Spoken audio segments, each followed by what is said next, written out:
교장의 거꾸로 과학교실을 시작합니다. 오늘의 배움 주제는 다음과 같습니다. 오늘은 진화와 관련한 다양한 이론들을 배워보겠습니다. 자, 진화하면 떠오르는 것은 바로 다윈이겠죠. 자, 다윈이 말한 진화에 대해 먼저 살펴보도록 하겠습니다. 자, 다윈은 진화를 자연 선택이다라고 얘기를 했는데요. 예를 통해 한번 볼게요. 자, 기린 같은 경우에 원래 기린들은 목의 길이가 다양했다고 합니다. 이렇게 목이 짧은 기린도 있었고요. 목이 긴 기린도 있었다고 합니다. 그런데 기린은 위에 있는 잎을 먹고 살잖아요. 그러다 보니까 긴 목을 지닌 애들이 이 먹이를 먹을 때 생존 경쟁을 할 때 좀 더 유리했던 거죠. 그러다 보니까 짧은 목을 가진 기린들은 안타깝게도 이렇게 죽게 됩니다. 그리고 긴 목을 가진 기린들만 먹이를 먹으면 살아남게 되죠. 다윈은 이것을 적자 생존이라고 표현을 했습니다. 자, 적자 생존을 통해서 살아남을 수 있는 애들만 살아남게 된다라는 거죠. 그런데 그러다 보면은 목이 긴 애들끼리만 살아남았으니까 얘들끼리만 교배를 하겠죠. 그렇게 하면은 주로 긴 애들의 유전자를 받은 다음 세대가 태어날 테고요.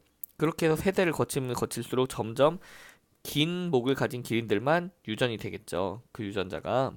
자, 그러다 보니까 현대에 와서는 결국에 목이 긴 기린들만 남게 되었다라는 겁니다. 그래서 이것을 자연 선택이라고 부르고 있습니다. 왜 자연 선택이냐? 이 자연 환경이 얘네들만 살아남게끔 결국 선택해줬다라는 거예요. 그래서 자연 선택설이라고 부르고 있습니다. 이것이 바로 다윈이 말한 진화의 핵심입니다. 자, 다윈 외에도 다양한 진화의 이야기를 한 사람들이 있습니다. 그 예를 한번 살펴볼게요. 간단히만.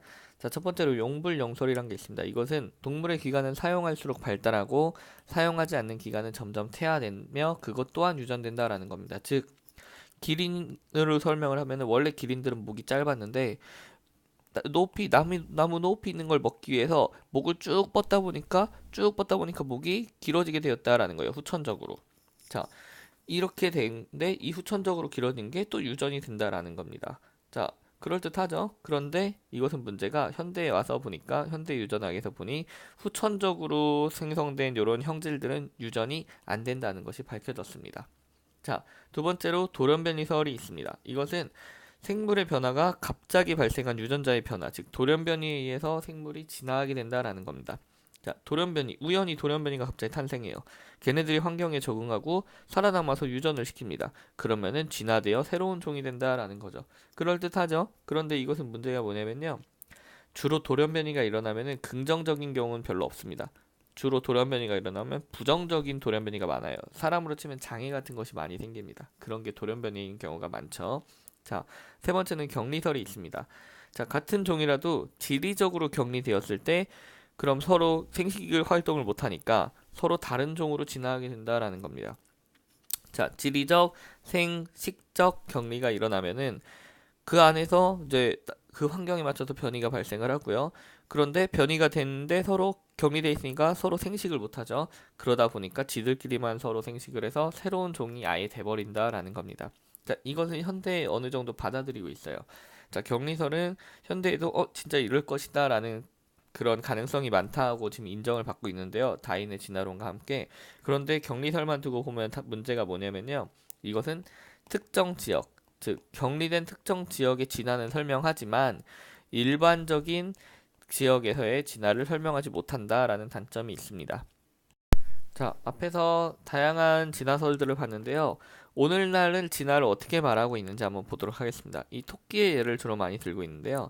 자, 흰 토끼가 이렇게 있었습니다. 자, 그런데 시간이 지나자 땅이 갈라지게 되었습니다. 그 지구의 활동으로 인해서. 자, 그런데 이 갈라진 땅에서 각각 무리가 있을 거잖아요. 근데 그 안에서 돌연변이들이 생기게 돼요. 이렇게 흰 토끼에서 얼룩 토끼와 갈색 토끼가 생기게 된 거죠. 자, 그런데 시간이 지나다 보니까 이 돌연변이 토끼들이 더 생존에 유리했던 거예요. 그래서 흰 토끼들은 다 죽어서 없어지고 얘네들만 남게 됩니다. 자, 그런데 시간이 지나서 지구가 다시 활동을 해서 이 땅이 서로 합쳐져요. 그러면 이제 돌연변이 되어 있던 이 갈색 토끼와 이 점박이 토끼들이 만나게 되겠죠. 그런데 이렇게 만났을 때 얘네들과 얘네들은 서로 다른 종이 돼버린 거죠. 그렇게 해서 처음에 있던 이 흰 토끼에서 갈색 토끼와 점박이 토끼로 진화가 일어났다라고 말을 하고 있습니다. 자, 정리해 볼까요? 자, 즉, 즉, 환경의 변화로 갈라진 무리가 있죠. 격리설입니다. 이 무리에서 유전적 변이가 일어난 개체, 즉 돌연변이설이죠. 유전적 변이가 일어난 개체와 정상 개체 중 환경에 적응한 개체가 살아남는다, 즉 자연 선택설이죠.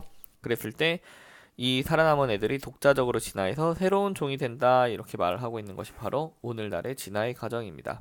자, 결국 오늘날 진화의 과정은 다인의 자연 선택설을 비롯하여 격리설, 돌연변이설, 이런 것들을 다 통합해서 설명하고 있는 것을 오늘날의 진화의 과정으로 말을 하고 있습니다. 자, 오늘 수업은 여기서 마치도록 하겠습니다. 수고하셨습니다.